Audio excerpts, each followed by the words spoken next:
Assalamualaikum warahmatullahi wabarakatuh. Senang sekali jumpa kembali dengan Wahyudi AS.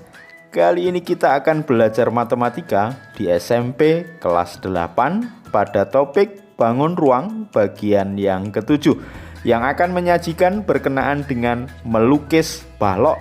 Silahkan disimak dari awal hingga akhir agar pemahaman kalian utuh, dan jangan lupa like, share, subscribe, dan bunyikan loncengnya. Pada video kali ini nanti kita akan sajikan langkah-langkah dalam menggambar balok ya.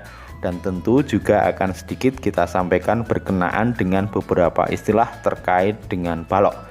Mudah-mudahan bisa dipahami dengan mudah. Tetap semangat, matematik is very easy. Berikut adalah langkah-langkah dalam menggambar balok. Langkah yang pertama, buatlah bidang frontal ABFE. Bidang frontal adalah bidang tampak depan ya dari bangun balok yang akan kita gambar. Misalkan ini adalah sisi tegaknya, sisi mendatar. Sehingga kalau kita amati, karena ini balok, sehingga ukuran dari panjang dan lebarnya berbeda ya. Sehingga kalau dilihat bentuk tampak depannya adalah berupa persegi panjang. Kemudian kita beri nama titik sudutnya, titik sudut A, B, F, dan E. Jadi bidang frontal atau bidang tampak depannya sudah kita gambarkan, yaitu bidang ABFE. Langkah berikutnya adalah dari titik A dan titik B dibuat sudut sebesar alfa. Jadi nanti besarnya sudut sesuai dengan yang coba kalian tentukan ya, bisa 30 derajat atau 45 derajat.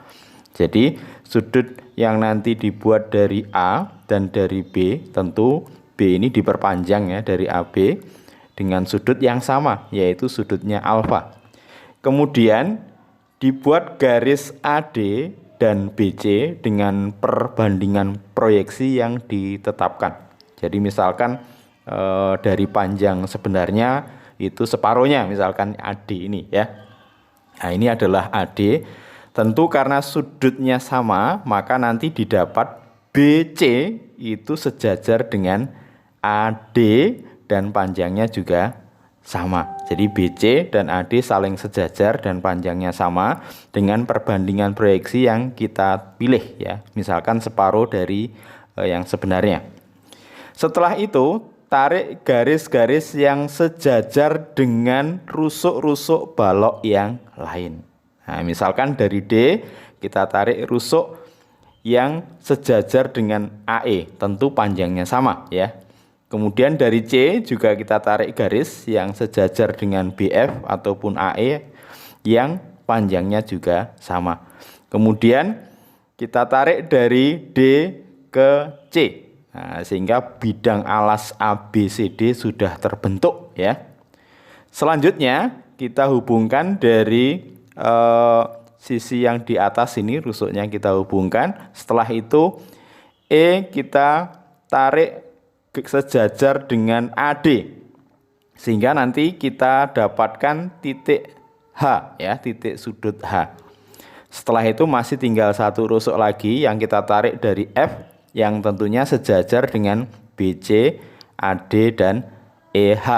Nah, sehingga nanti kita beri nama titiknya adalah titik G, sehingga nanti kita dapati balok ABCD EFGH seperti tampak pada gambar. Oke, mudah-mudahan kalian bisa melakukan atau menggambarnya dengan baik ya, sehingga balok yang kalian gambar memang betul-betul representatif ya. Berikut beberapa istilah terkait dengan balok dari kita menggambar tadi. Yang pertama adalah ABFE. Ini tadi kita sebut namanya bidang frontal ya. Bidang frontal adalah bidang yang sejajar dengan bidang gambar kita atau bidang yang tampak depan. Tentu nanti ukurannya sesuai dengan ukuran sebenarnya dari balok yang kita gambar. Kalau memang nanti tampak depannya merupakan persegi panjang, maka bidang frontal ini juga bentuknya persegi panjang. Berikutnya adalah bidang ABCD yang berada di alas, namanya adalah bidang ortogonal ya. Bidang ortogonal adalah bidang yang tegak lurus dengan bidang frontal ya. Jadi bidang ortogonal ini bidang yang tegak lurus dengan bidang frontal ya. Beberapa istilah lainnya adalah perhatikan garis AD dan garis BC yang terletak pada bidang ortogonal disebut garis ortogonal.